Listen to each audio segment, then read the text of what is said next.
Hey guys, what's up? I'm Justin from MLBBaseballBlogs. Guys, I am back with the 30 and 30.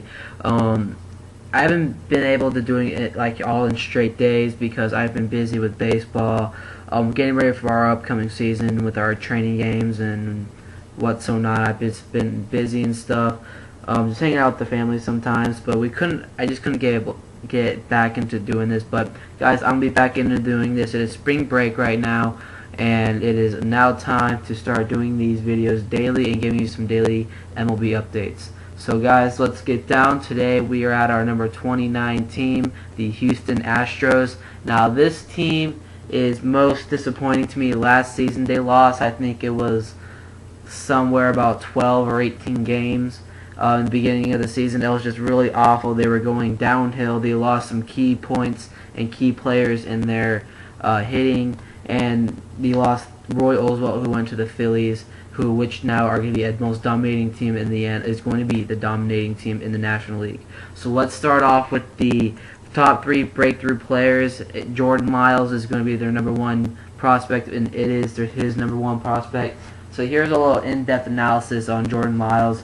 The Astros finally committed fully to their rebuilding project last season, and Lyles is the best candidate to be the next long-term fixture in the rotation. He's not a power pitcher, but he should be a middle rotation stalwart. He may open the season in the minors, but he won't be down that long. Lyles, he is a good. I see in his videos. I see his pitching. I see just how he plays. Really a delicate pitcher, because all the pitchers in the top 3 players in the Astros minor leaguers is either they're all right-handed pitchers and one left-handed pitcher. But Jordan Lyles is the top prospect in the Astros right now. Like I said before, he's a 3 or 4 guy.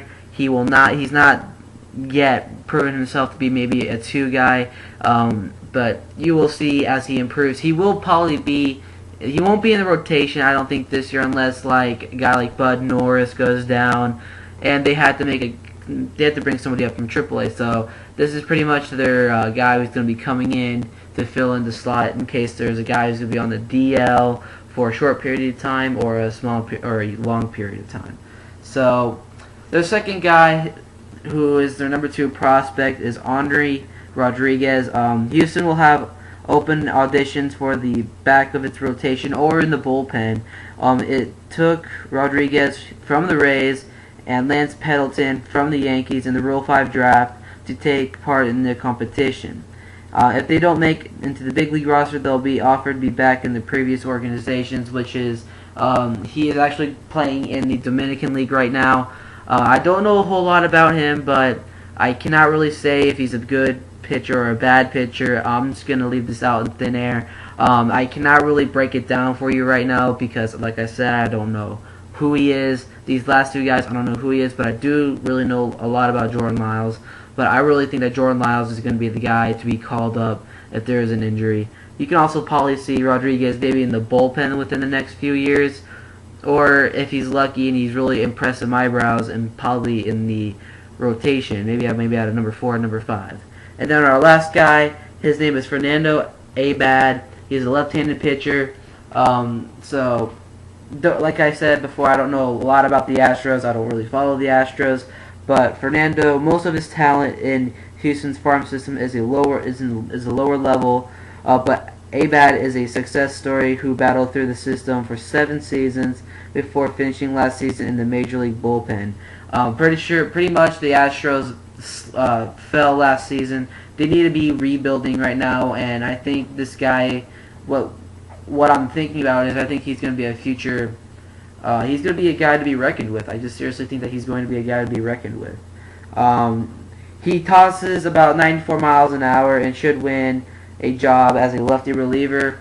But most of these guys, like the Hernandez and Abad, I think those guys are good in the bullpen just to start off their season. But I still think that Rodriguez and Abad are going to be in the minor leaguers until maybe about the middle of the season, until players start saying, okay, let's start winning these games to have a better shot at winning the division. But with the Astros roster, with their losses from last season, I just don't think that they're going to have a shot.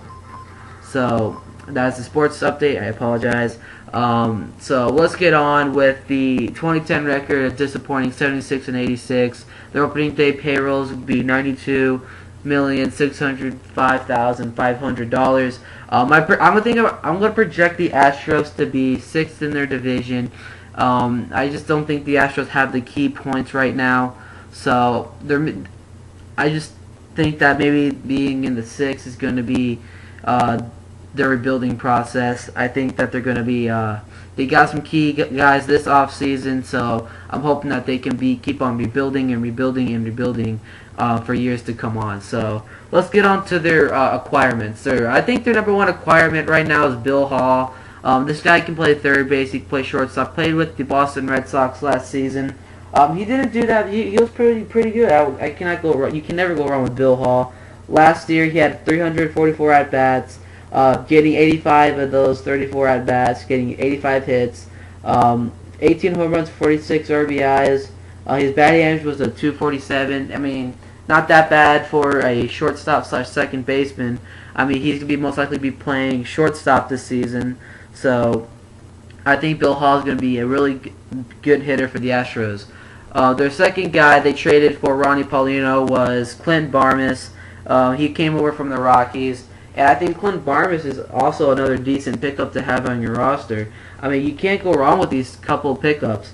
You got Clint Barmes last year. He had 387 at-bats, getting 91 of those. He got 91 hits last season, had 8 home runs and 50 RBIs with a 2.35 average.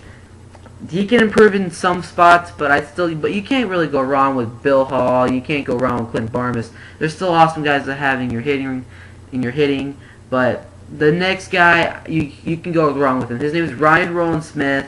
A couple seasons ago, you may have seen him be like dominating in the Seattle Mariners pitching rotation, but this guy is like big. He's not big trouble. He's probably going to start off in the bullpen just to be a reliever. He's not going to be a setup guy.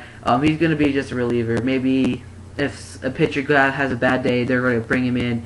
Maybe in the fifth. I don't really say fifth. I want to say like maybe 6th or 7th inning. But he just won pretty much one game last season. He was just terrible. I just don't think that he has what it takes to be right now in the majors. He had a good season with the Seattle Mariners in 2009, and I'm hoping that he can have a better 2011 season, just like his 2009 season. So those are the key pickups. Their key losses this season was very, very kind of huge. They lost Jeff Blum, who went on to go sign with the Diamondbacks, Tim Burdick, Gustavo Chacin, Matt Lindstrom, who went on to sign with the Rockies, Brian Mueller, and again they got Clint Barmes for Felipe Paulino. I accidentally said Ronnie Paulino, but it's Felipe Paulino or Paulino. So let's go on to my projected pitching rotation. You got Brett Myers at number 1. 2010 stats, he was 14 and 8. He was the main ace in that roster. He had a 3.14 ERA. That's pie right there. We got Wandy Rodriguez at number 2. Wandy Rodriguez, he's also a guy who you want to keep in your pitching rotation in the rebuilding phases if you're like the Astros or the Pirates, because Astros right now, they're in just big troubles right now at the catching position, but I'll get into that in a few.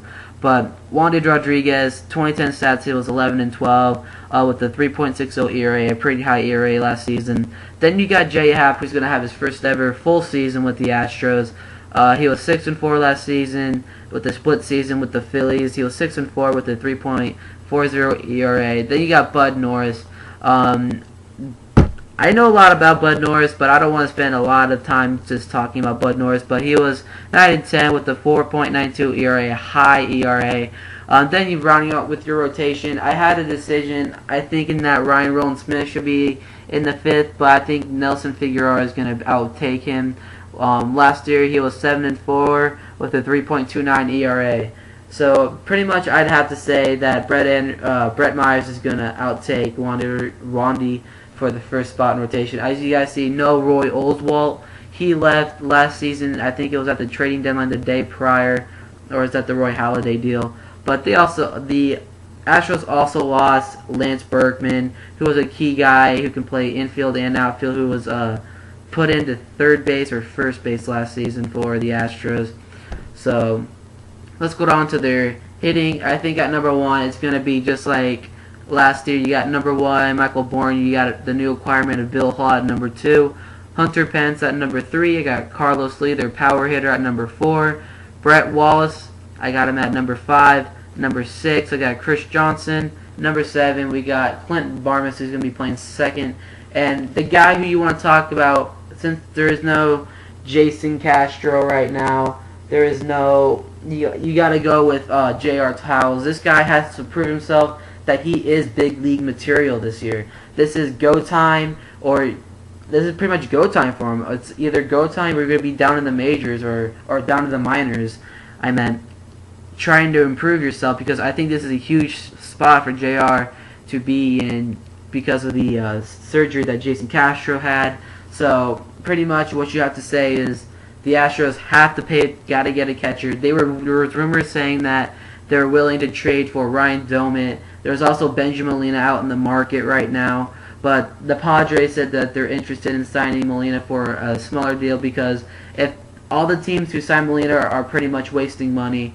But Molina's a good guy to have on your roster. He just asked for a lot of money, but a lot of people say that he's just kind of struggled to stay away from. So, guys, that pretty much rounds it up. I don't want to waste any of your guys' more time with by the numbers. I'll get to that in another video. I think tomorrow we have the Kansas City Royals with an update with the Kansas City Royals. The Kansas City Royals still have that number 1 team, and farm system I meant. But guys, I am done. This is Justin's MLB 30 and 30 on MLBBaseballBlogs.webs.com. Make sure to come check us out on our website. We're looking for more guys to come blog on our website. Make sure to come hit us down with the comment below. Only positive comments, guys. No negative comments, please. So, guys, I'll talk to you guys soon. Have a great weekend and enjoy spring break.